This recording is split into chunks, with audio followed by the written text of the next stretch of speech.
How's it going everybody? Hope you're all doing okay and staying safe. In this SOS review we're going to be taking a look at Wenjia, a 2D puzzle platforming game which first released in 2018 but has recently made its way to the Switch. As always, if you enjoy the review I ask that you hit that like button. It lets me know that I'm doing a decent job and also helps with the promotion of the channel. Also consider subscribing. Currently only 18% of my watchers are actually subscribed and it'd be fantastic to see that number and the channel grow. In the beginning. So Wenjia opens with a short cutscene introducing the concept of two realms, the realm of matter and the realm of energy. You play as Wenjia, a magical cat who possesses the ability to travel between these realms, a gameplay mechanic on which the whole game's basis is set.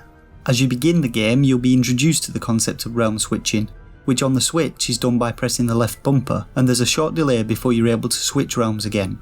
When you do this, the environment will also transform to indicate which realm you're in.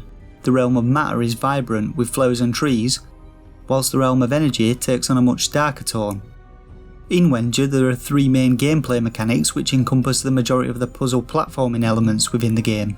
Firstly, there are energy platforms, of which there are a few variations. Standard platforms have no special properties and come in both static and moving forms. Next, there are bounce platforms. Jumping on these will propel you upwards and holding X will send you even higher into the air. And the third type of platform are descending platforms, which will drop downwards for as long as you stand on them. Platforms are found in almost every area of the game and can exist in both matter and energy realms, often requiring you to switch between the realms as you hop between the platforms.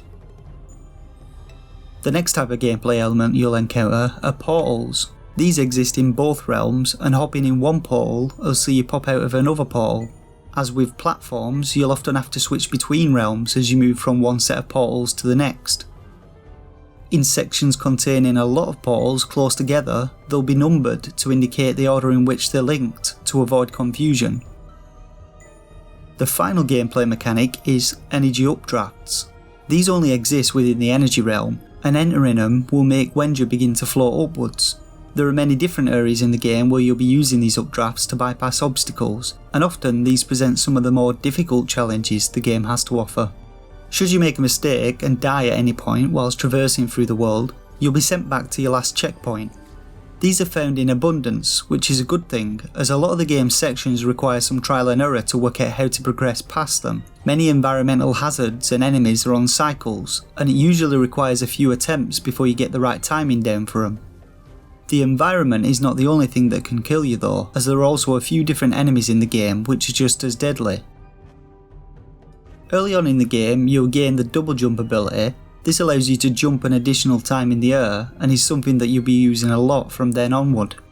The previously mentioned gameplay mechanics are often wound together and coupled with the double jump mechanic to present new and interesting challenges. Each new area usually introduces additional environmental hazards with which to kill you, which changes things up enough so that as you progress through the game, there's never really a feeling of repetition or overuse of any one particular game mechanic.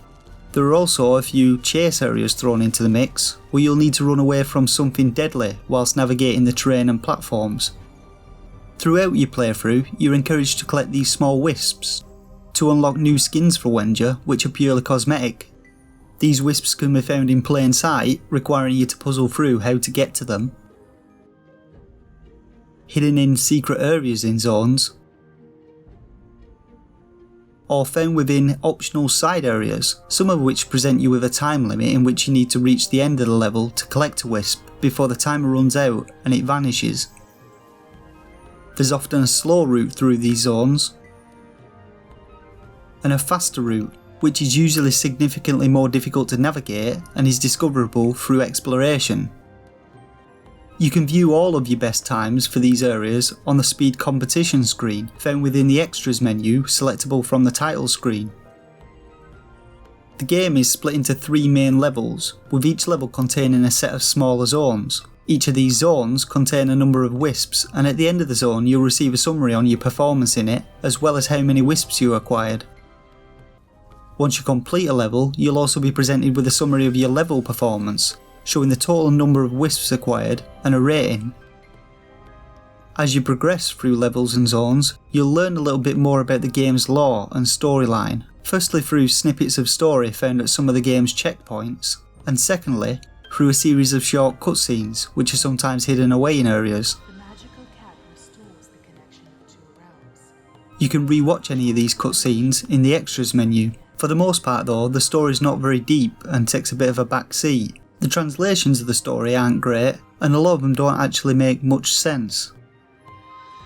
So now to give you my opinions of the game. Well, on the whole, I thought it was really enjoyable. The game's not overly difficult, yeah there are a few trickier sections, but on the whole, Wenjia presents quite a relaxed, rage-free platforming experience. One of the main things I'd like to highlight is the game's length. I completed the game in one sitting, which including the amount of retries of areas I took to capture footage for this review, took me 2 hours and 50 minutes. Based on my time, I'd say on average it'll probably take 2 to 2.5 hours to complete, which could be a good thing or a bad thing depending on how you look at it. I love the art style of both the game's environment and its characters, and the cutscenes were also beautifully drawn. The game's music was also decent, with my only criticism being that both the music and sound effects share the same audio channel, meaning that there's only a single slider to change the volume of them both.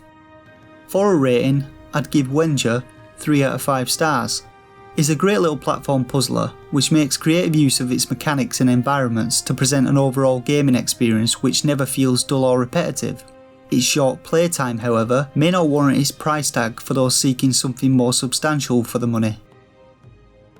You can get the game on the UK Switch eStore with 20% off for £5.3p, or from the US eStore for $6.39.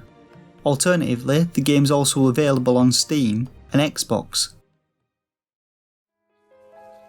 And with that, we come to the end of this review of Wenjia.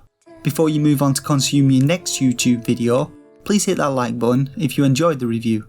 Also, please consider subscribing to support the channel and be notified of future indie game reviews. All that's left for me to say now is a huge thanks to all those who are watching, and until next time, stay safe and game on.